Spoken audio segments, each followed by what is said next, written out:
my time so we could talk about some more magical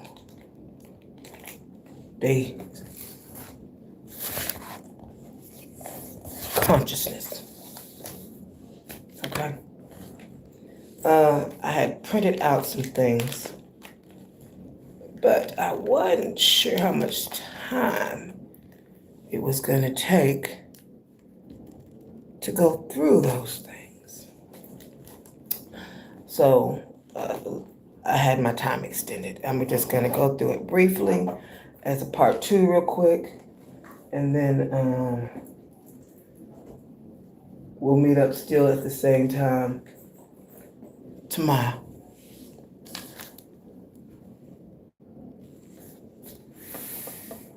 Let's talk about something beautiful. Just my magical consciousness. How about global peace? Doesn't that sound delicious? Global peace sounds absolutely magnificent and scrumptious. Oh my gosh. Sounds like harmony. Global peace sounds like harmony, no chaos, no malice.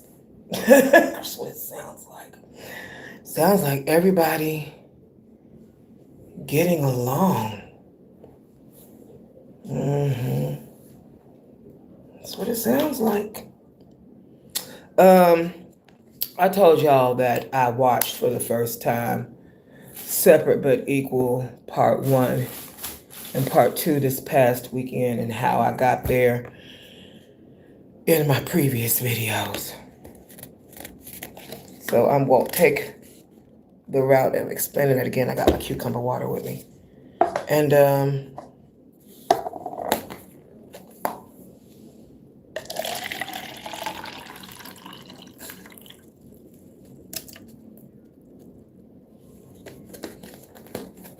keep my cup for later. Put this one away. And I learned quite a bit, and I talked about a few things from the movie after we swept the 12 planets the other day. We created a new pledge of allegiance to ourselves. Welcome, darling. Mr. Ronnie Historico Sweetness. All right, so I'm going to talk about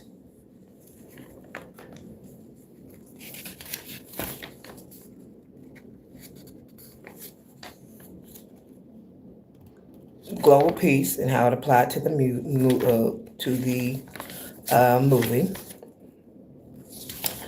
and rebuilding the meaning of equal in regards to the NAACP.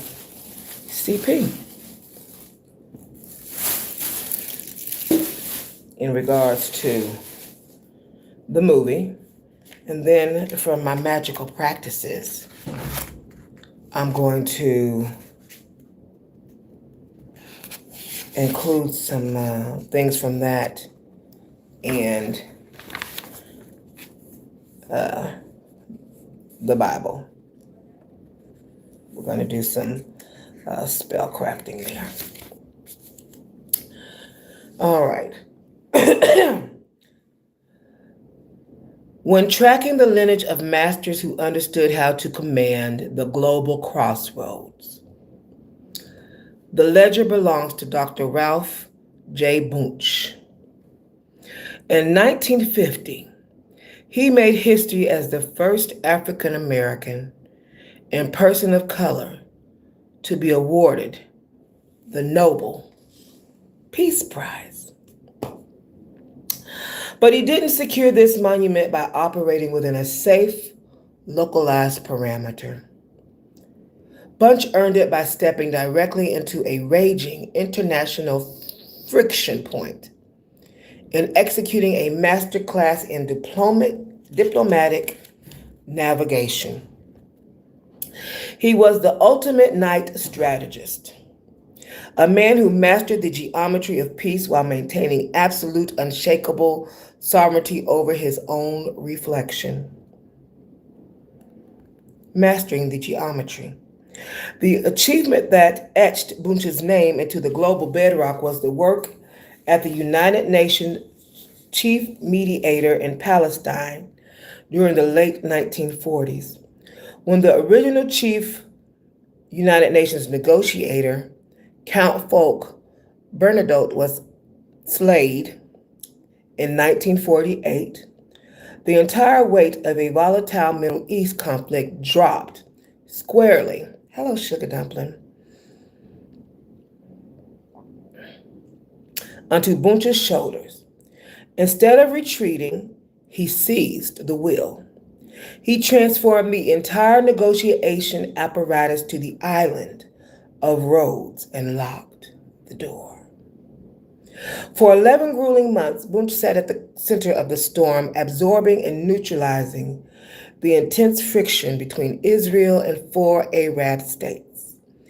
He didn't rely on empty platitudes. He meticulously balanced the ledger, redrew structural parameters, and engineered the 1949 armistice agreements. It was a feature of raw tactical alignment that the world's elite political minds had written off as mathematically impossible. Guarding himself, just as a true master refuses to compromise the integrity of their life map, Bunch maintained an uncompromising standard for his personal boundaries and spirit. Following his historic diplomatic triumph, the highest halls of American power came knocking. President Harry Truman offered him the elite position of Assistant Secretary of State. Years later, President John F. Kennedy approached him about stepping into the role of Secretary of State. He turned them both down. The reasoning was clear and razor sharp. Washington, D.C. was still heavily segregated at the time. Bunch flatly refused to subject his family or his own dignity to a legalized caste system that required a man of his stature to ask for permission. He chose to keep running the global grid from a pristine independent platform as the UN Undersecretary General, proving that true power dictates terms to the environment. It never bends to fit a distorted mirror. Hearts are the strongest when they beat in response to noble ideas. Dr. Ralph J. Bunch, walking the domestic crossroads. Operating at the highest summits of global diplomacy never caused Bunch to leave his home house unswept. He brought the exact same protective night energy directly back to the soil of the American civil rights movement. He didn't merely theorize about justice from the safety of an international ivory tower. He put his boots on the ground. Bunch marched soldier to soldier with Dr. Martin Luther King Jr. in Selma and Montgomery, Alabama. He actively served on the board of the NAACP for over 2 decades, using his brilliant understanding of human architecture to systemically smash the structures of racial bias. The alignment. Dr. Ralph J. Bunch remains a foundational blueprint for what it means to operate with absolute authority. He proved that when you understand the deep architect of human relations, master the ledger of your environment, and refuse to tolerate a segregated reality, you can command any crossroad on earth. Carry this exact high-frequency strategic energy into your space, into your future. All right. Now, indeed, this doctor had a magical consciousness. All right? So I provided me as an example and this great doctor as an example.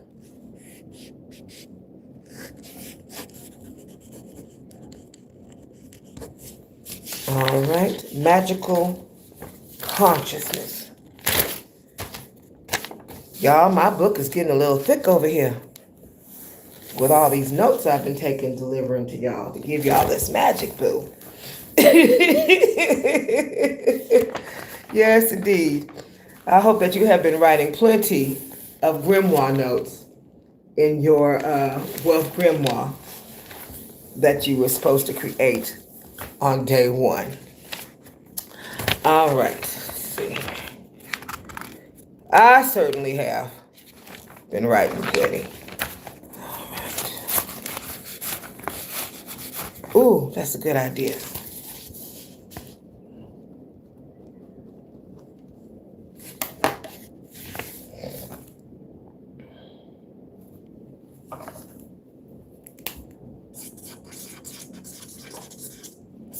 Well, tomorrow's going to be really fun. Okay, now,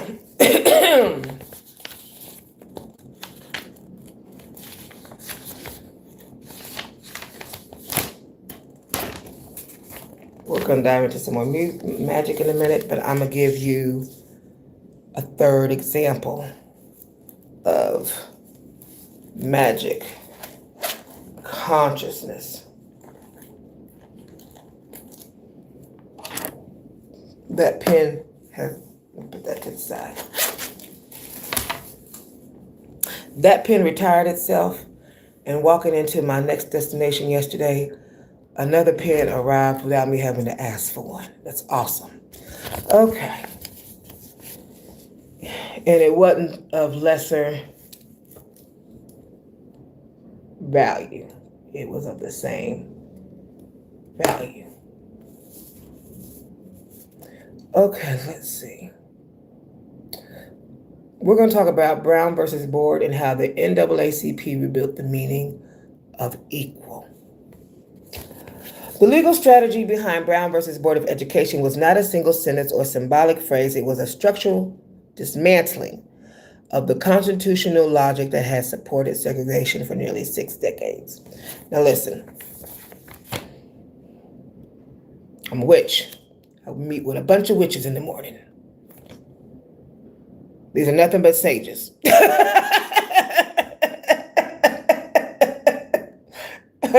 Now, you can use your witchcraft to work on your own personal work, for what you deem best for the whole of humanity, or self, or the whole of humanity, or you can deal with it in regards to your ancestors or your community, how you use your witchcraft.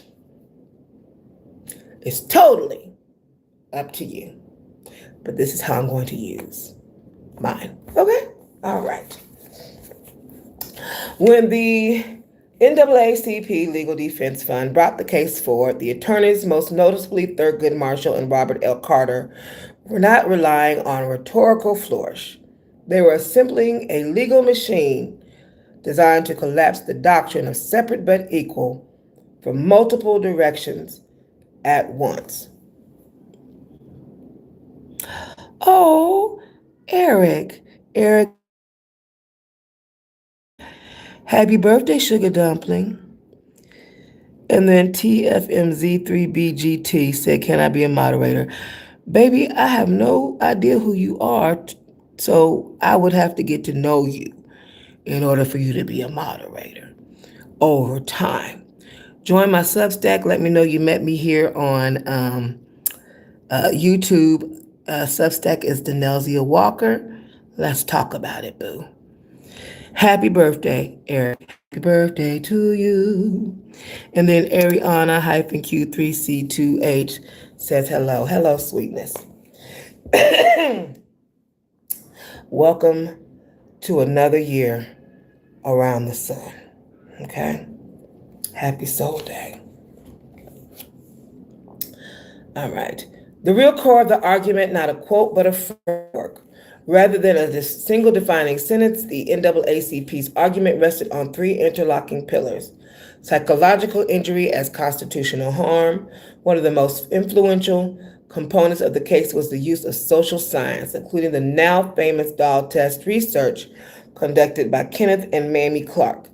These studies suggested that segregation produced measurable psychological harm in Black children, shaping self-perception and development. This allowed the legal team to argue that separate was not merely administrative, it was injurious to the mind and therefore incompatible with equal protection under the 14th Amendment.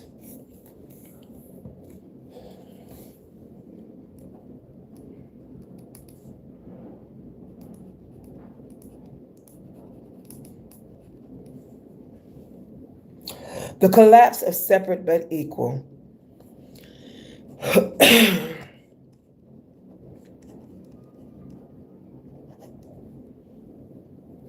The doctrine established in Plessy versus Ferguson assumed that physical separation could coexist with legal equality. The NAACP strategy did not simply challenge inequality in resources, it challenged the logic itself. If separation imposed stigma, then separation could not be neutral, and if it was not neutral, it violated equal protection by definition.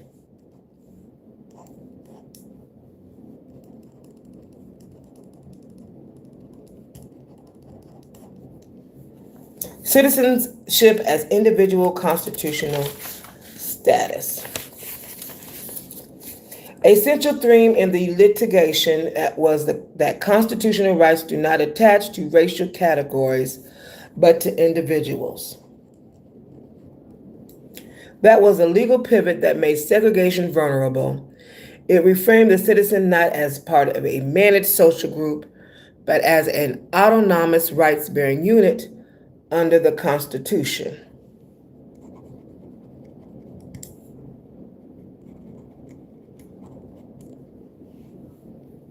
The line of reasoning traces back through Reconstruction-era constitutional debates, including figures like Thaddeus Stevens, whose vision of an egalitarian constitutional order influenced later civil rights jurisprudence. What the words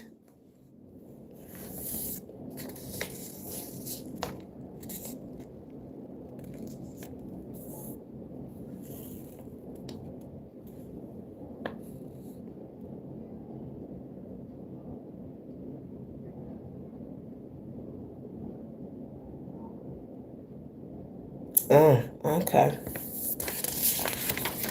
Where did I put it? Did I put it here?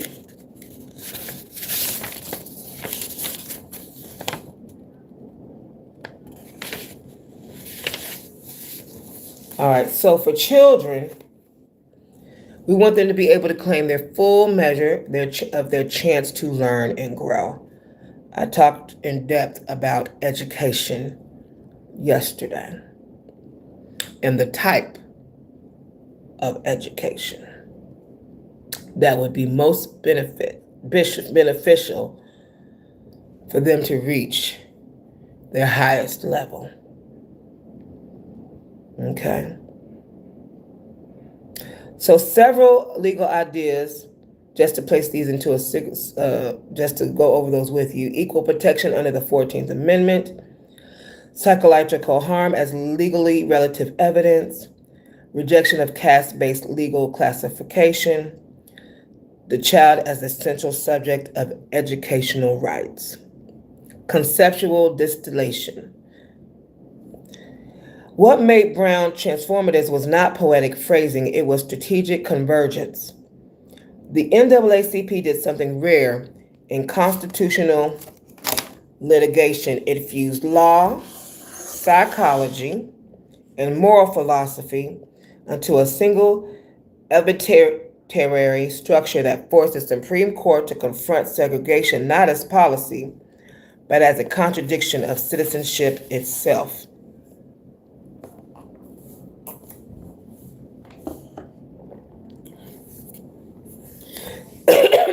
When the court ruled in 1954 that separate educational facilities are inherently unequal, it was not adapting a rhetorical flourish. It was acknowledging that the legal architecture of segregation could not survive under the 14th Amendment as interpreted through lived human consequence. Legacy. The power of Brown versus Board is that it did not rely on a single argument. It created a constitutional shift where harm, dignity, and citizenship became legally inseparable. And that is ultimately more significant than any reconstructed sentence.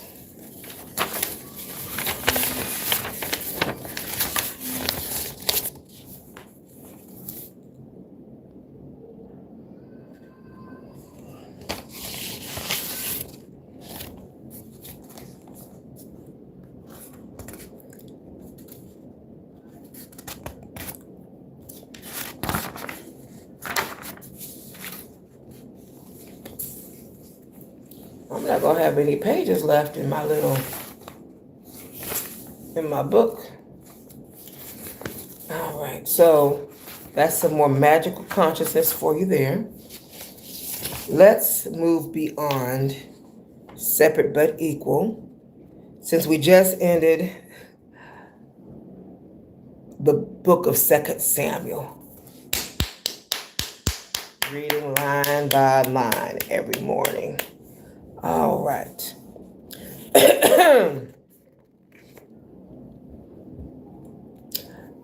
I'm going to give you the anatomy of a coup, boo. Warfare, vanity, and the long game.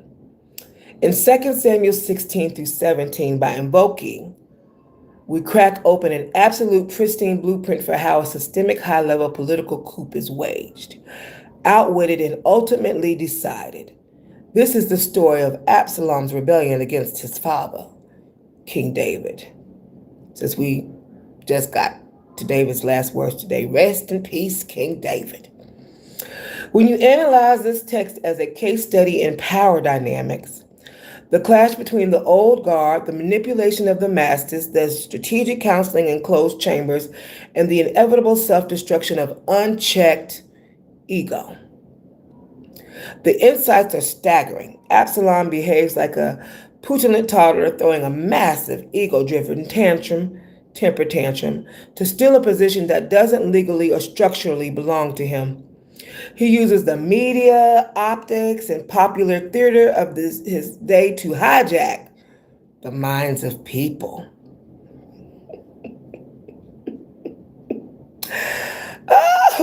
The strategic ledger of these two chapters breaks down into three distinct phases. The traitor's trap, Shimei's curses, 2 Samuel 16.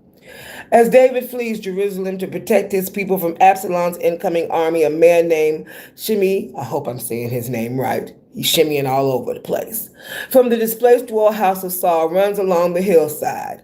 He throws stones, kicks up dust, and curses David, screaming that the king is finally getting the bloody karma he deserves. The systemic echo, Shimei, represents the bitter voice of the old establishment. He is the institutional baseline of the past, using a moment of transition and chaotic vulnerability to scream old grievances, kind of like the monkey, the racist monkey in the machine on the movie Transcendence. His goal is to provoke a reaction, break the leader's focus, and force the sovereign camp to drop its frequency to match its rage. The grounded response. David's generals want to swing the machete and take, immediately. But David stays completely centered. He notes, let him curse, for the Lord has bidden him. David refuses to let a screaming contrarian on the hillside dictate his itinerary. He keeps moving forward, keeping his eyes on the macro strategy rather than the localized distinctions and distractions. The battle of the consultants, 2 Samuel 17. This is the intellectual climax of the narrative. taking place inside Absalom's war council. It is the ancient equivalent of a high-stakes Supreme Court chamber or a military war room, where two master strategists clash over how to deliver the fatal blow. I hope I pronounced this name right. Ahithophel was the ultimate pragmatic, legalistic mastermind. He tells Absalom, let me choose 12,000 men, and I will arise and pursue David tonight. I will come upon him while he is weary and discouraged and throw him into a panic. I will strike down only the king, and I will bring all the people back to you. From a purely tactical standpoint, this was mathematically flawless and lethal. If Absalom had listened, David's line would have been extinguished in the dark. It represents the cold, direct, institutional precision of an apex adversary. Hushai's strategy. Unknown to Absalom, Hushai is a double agent loyal to David. Don't we all need a double agent? He steps into the room to outwit the devilish counsel of Ahithophel, playing directly into Absalom's massive, narcissistic variety and vanity, into his vanity. The counsel that Ahithophel has given this time is not good. You know your father and his men, they are mighty. They are enraged like a bear robbed of her cubs in the field. Instead, I counsel that all Israel be gathered to you, from Dan to Beersheba as the sand by the sea for multitude, and that you go to battle in your own person. Outwitting the counsel of desperation, Hushai deployed a masterclass in psychological warfare. He knew that an insecure leader throwing a tantrum for absolute power cannot resist the mirror of their own vanity. Ahithophel offered efficiency where David lays unalive. That's how we're going to say it.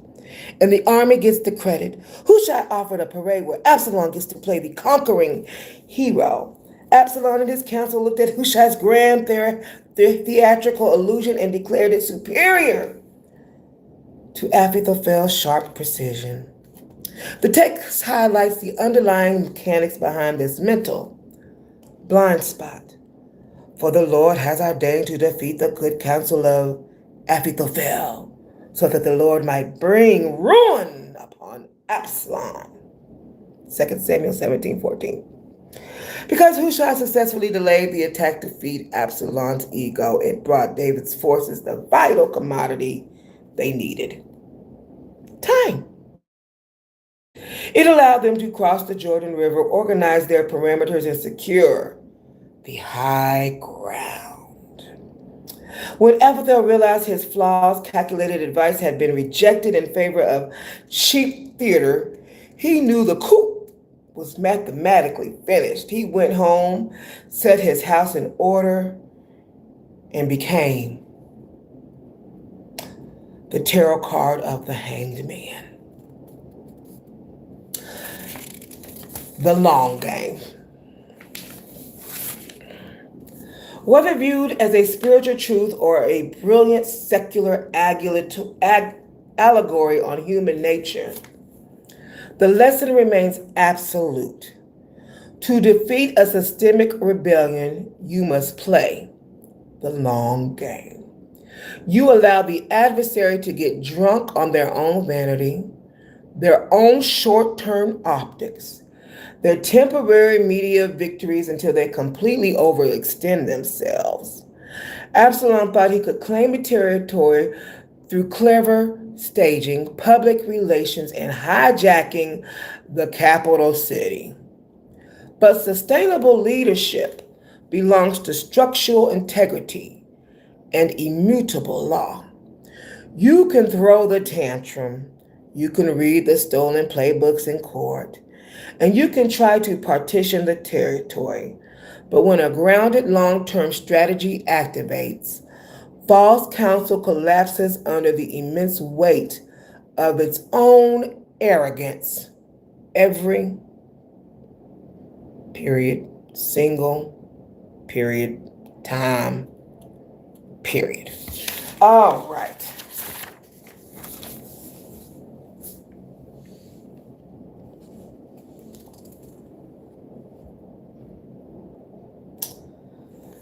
We have been talking about, thank you for listening to me go through that. I'm so glad we are done with 2 Samuel and moving on to the next book. I have no clue what to do, but that was a lot of,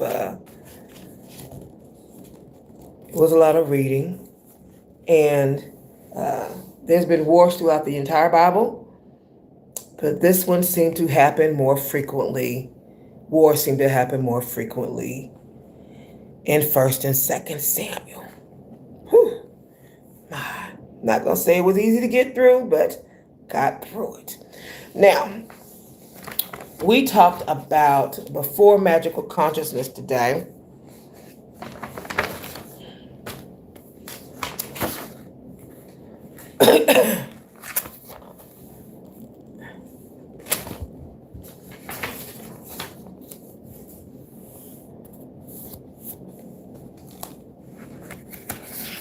We talked about your spirit team,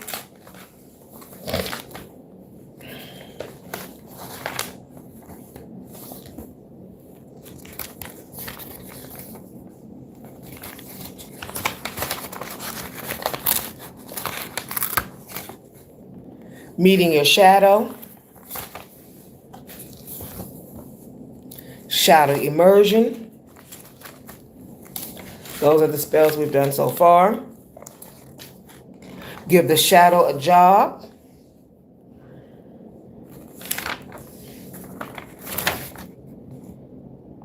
And today we talked about magical consciousness.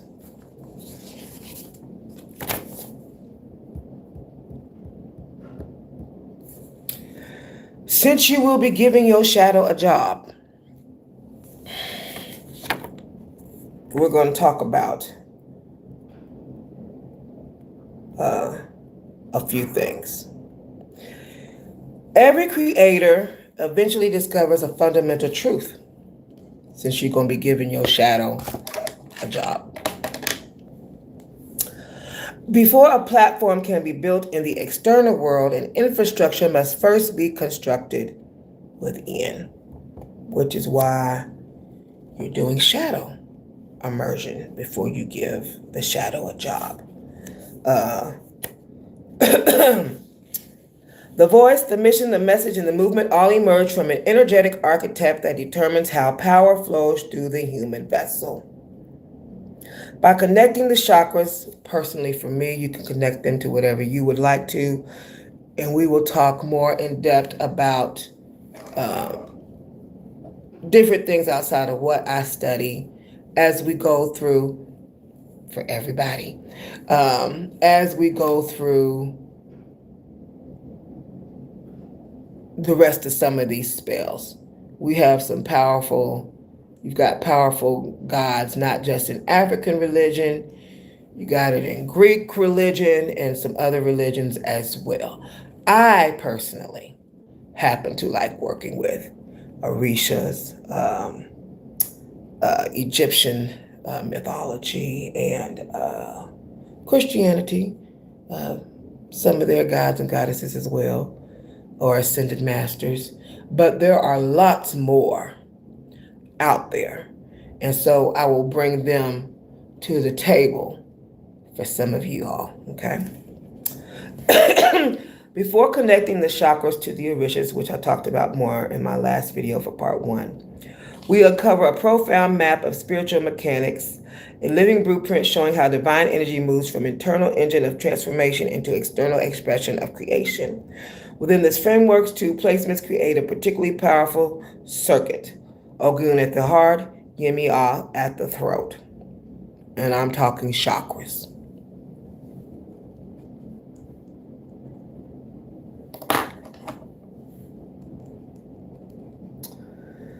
Together they form an alchemy pathway that transforms conviction into communication, purpose into proclamation, and internal mastery into external influence. They were the two deities I worked with first. Yemoja, I worked with her a while first. Then when I got familiar with her, second I called in Ogun. So the heart chakra, Anayata. Ogun, Lord of the Sacred Forge. The heart chakra is often described as the center of love, compassion, and emotional openness. Yet when Ogun occupies the sacred space, the heart is revealed as something far more powerful than sentimentality. It becomes a forge. Ogun, the Orisha of iron, labor, technology, innovation, and path clearing, transform the emotional center into an engine of disciplined creation. This is not the passive heart of wishful thinking. It is the iron heart, the heart that builds, repairs, protects, and endures. The warrior architect understands that true love requires structure. Love without boundaries dissolves into chaos. Love without discipline becomes weakness. Love without courage remains unrealized potential. Ogun teaches that the highest expression of the heart is not merely feeling, it is an action. Through his influence, emotional energy becomes directed energy. Compassion gains a backbone. Vision gains execution. Dreams gain tools. The heart becomes a workshop where ideas are tempered like steel. One of Ogun's most recognized symbols is the machete. Spiritually, this blade represents discernment, the ability to cut through illusion, confusion, and inherited limitations. Within the heart center, Ogun's machete becomes an instrument of liberation. It cuts through generational trauma, scarcity programming, self-sabotaging beliefs, emotional stagnation, internalized fear, and wealth blocks disguised as morality. The blade does not destroy for destruction's sake, it clears pathways. Like a skilled engineer removing debris before laying a foundation, Ogun represents the terrain of consciousness, so authentic creation can emerge. That is sacred labor of shadow work.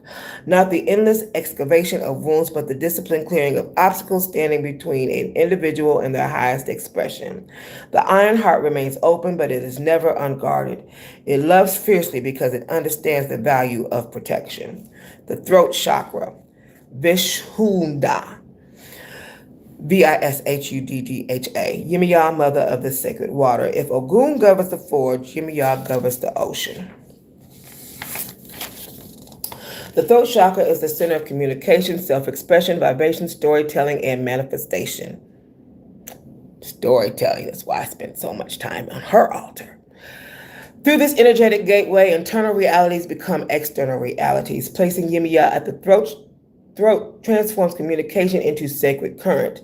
As mother of the waters and queen of the ocean, she governs the vast subconscious realm from where creativity, intuitions, dreams, and memory emerge. When her presence fills the throat center, the voice acquires depth, not merely volume, depth. Words begin carrying emotional resonance rather than simple information.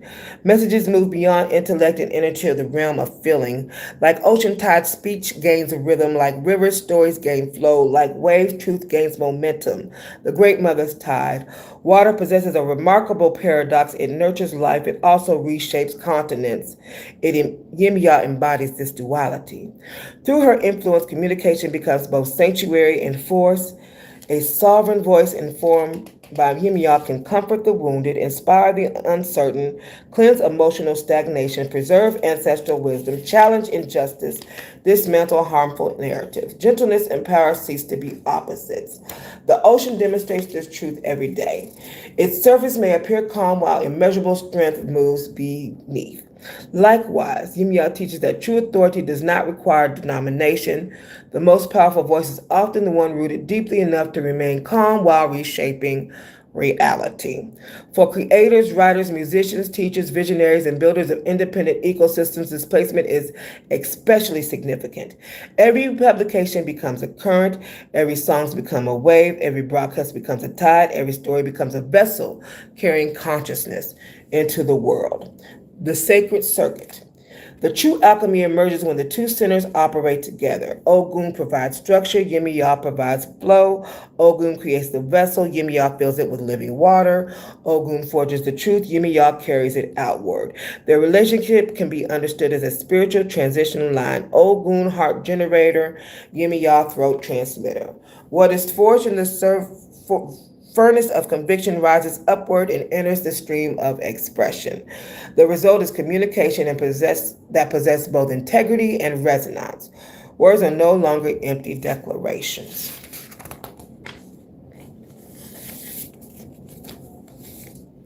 They become embodied truth. Ideas are no longer abstractions, they become blueprint. Messengers are no longer noise, they become currents capable of transforming environment, communities, and generations. This alignment ensures that what is spoken, written, sung, published, or broadcast emerges from a source that has already been tested with the forge of the heart. The voice becomes trustworthy because it is connected to disciplined action. The platform becomes sustainable because it is rooted in spiritual infrastructure rather than external validation. The warrior architect understands that sovereignty begins internally. Before there is a kingdom, there is a blueprint. Before there is a movement, there is an alignment. Before there is an influence, there is integrity. Ogun and Yemoja together represent the perfect balance between strength and flow, protection and nurturing, structure and creativity. One clears the path, the other carries the message. One shapes the still, the other moves the tide. Together they create a voice capable of building worlds, a voice forged in truth, a voice carried by wisdom, a voice protected by discipline. The voice guided by the waters of remembrance, the temple is fully wired, the forge is burning, the tide is rising. And then you speak. Whew, baby, welcome to magical consciousness, indeed. And we will pick up with some variety tomorrow in regards to and in addition to invocations that you can use at your altar, no matter what deity you decide you would like to use. Okay? You can take it, change the names, and we'll discuss some ritual practices in depth based on the deity that you have chosen, things that you would need to work with on your altar. All right, my love. Whew. We spent lots of time together. It's been delicious. Thank you so much. I appreciate you. May you have an awesome day. Thank you for coming back and listening to Pod 2. Oh.